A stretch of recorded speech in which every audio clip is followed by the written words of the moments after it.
Hello dear students, today's topic is sociology and other social sciences. So within this topic we will try to focus on the relation between the sociology and social anthropology, Samaj Shastra or Samajik Manav Shastra.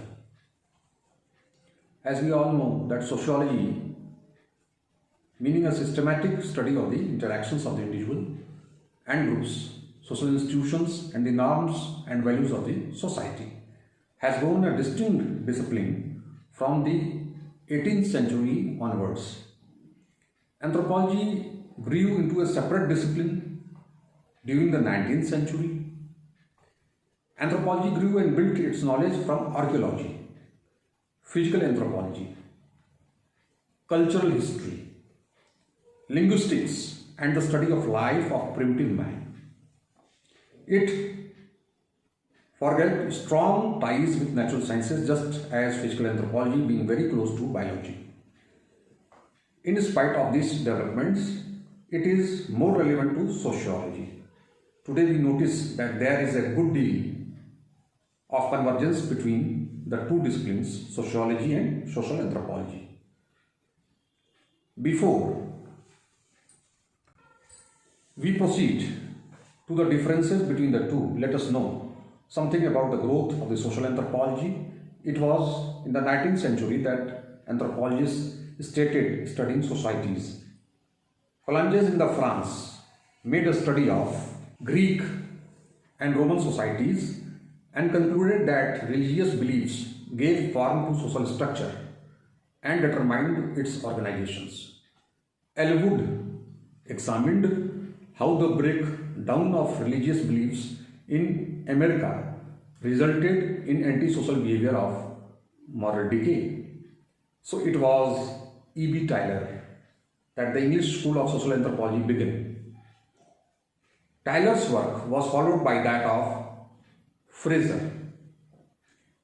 The latter's influence was felt mostly by scholars. Both Tylor and Fraser. Keynes. Here I want to tell you one more thing, that Fraser have written a very important book that is known as The Golden Bough. So Tylor and Fraser came to the same conclusion that primitive beliefs and superstitions contributed to cohesion without no society could live or survive. The theories of the Tylor and Fraser led to the theory of Functionism associated with Bronislaw Malinowski. The essence of this theory is to understand the culture of a society in terms of its functions. According to him, culture is both a body of artifacts and a system of custom. Since society is a unity, it is impossible to separate one part of the society from the rest. Furthermore, any institution is a set of activities organized around some need that is serving a function.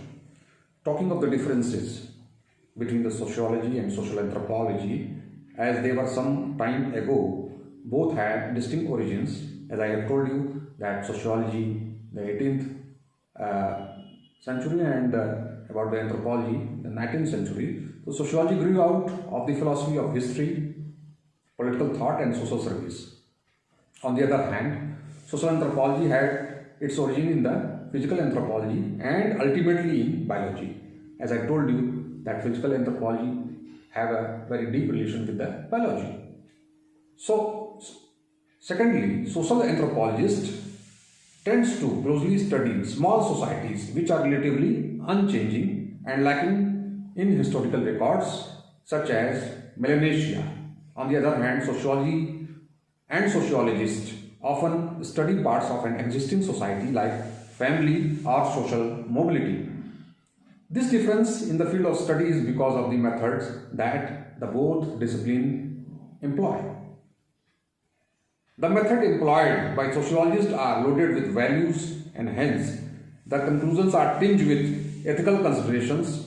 On the other hand, social anthropologist describes and analyzes the clinically neutral terms because they can place themselves and as an outsiders without being involved in values. Thirdly, the field of study being what they are for social anthropologists and sociologists. The natural mirror for the two is different. For the social anthropologist, the field is a small, self-contained group of community, whereas for the sociologist, the field could be a large scale and impersonal organizations and processes. Next point, if we see, social anthropologists generally live in the community that they study in order to observe and record what they see. Their analysis is essentially qualitative and clinical. On the other hand, sociologists often rely on the statistics and questionnaire, and their analysis is often formal and quantitative. Nowadays, you see in the last 2 decades, now the sociologists are also using the anthropological tools and they are relying on the qualitative study, such as case study method. Okay? In spite of the obvious differences between the two in the 19th century as stated above, that as we have told you earlier, that there has been a good deal of convergence in modern times. The small units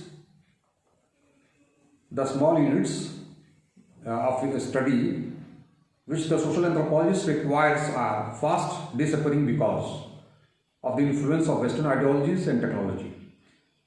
Placed in such a situation, both the social anthropologist and sociologist are concerned with the process of economic growth and social change. Both the discipline, social anthropology and sociology, are equally useful in studying the African and Asian countries, societies which are changing under the impact of the West and globalization. Such a change is not only forcing social anthropologists to read just their sites but also that of sociologists. It's no longer that prerogative of sociologists to study advanced societies. There is an increasing number of anthropological study in advanced societies, just as the studies of little community, kinship groups, etc. When the social anthropology benefited sociology, it was argued that clues from understanding of an advanced and complex society could be obtained by studying the working of simple primitive societies. This argument is intrinsically sound because human nature has not changed in all these millennia. It is also argued that the advanced society, after all, have evolved from a simple or primitive societies. Such being the social evolution, we are bound to benefit by studying the remnants of primitive societies in advanced societies for the sake of having a better understanding of the latter. The study of the simple societies bring out in vivid way the manifold interrelations, and this is always helpful for understanding of basic principles of social life.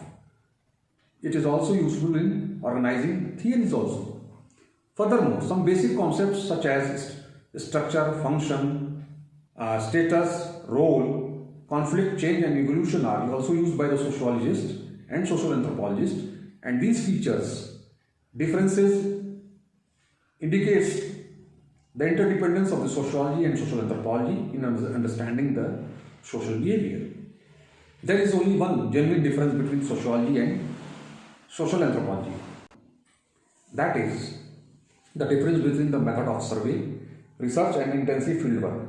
This too is not logically sound since no sociologists refuse to learn from the social anthropology and vice versa. As a matter of fact, the difference between the two are meaningless and even harmful in developing countries like India. Traditional families and traditional rural social relations are very much within us, and quite a number of them are being restructured in urban areas. Unless we know social relations in rural India by knowing the religion, myths and dialects, we would never be able to comprehend the special qualities of social relations in India. Distinction between sociology and social anthropology is meaningless here because any serious sociological study of caste system, village communities, or industrializations, as well as nowadays globalizations and liberalization, privatization, and its effect has to be carried out by both sociologists and social anthropologists. As a matter of fact, if you see, dear students, as a matter of fact, Indian scholars, I would like to quote here some important studies and the scholars who have done a lot of field work and written a lot in this concern. That is M.N. Srinivas, Syamacharan Dubey, and Ramakrishna Mukherjee have been consistently emphasizing the need for this unity of social anthropology and sociology. So, taking India as a paradigm of developing countries, one can visualize the future of social anthropology. The present training of the sociologists and social anthropologists in the West congenial to a study of societies in countries like India. And concluding this difference and the relation between the two disciplines, I would like to quote here the work of Talcott Parson and Robert K. Merton. The work of these two are the attempts towards an adaptation of functionalist approach to study industrial societies, and William White, I would like to quote an important name, has adopted participant observation for the study of the modern industrial society. So these are some study. When you write the answer, you should try to mention the name of the sociologist as well as the study they have, important studies, fieldwork they have done. So I hope that this lecture will be fruitful for you. Thank you.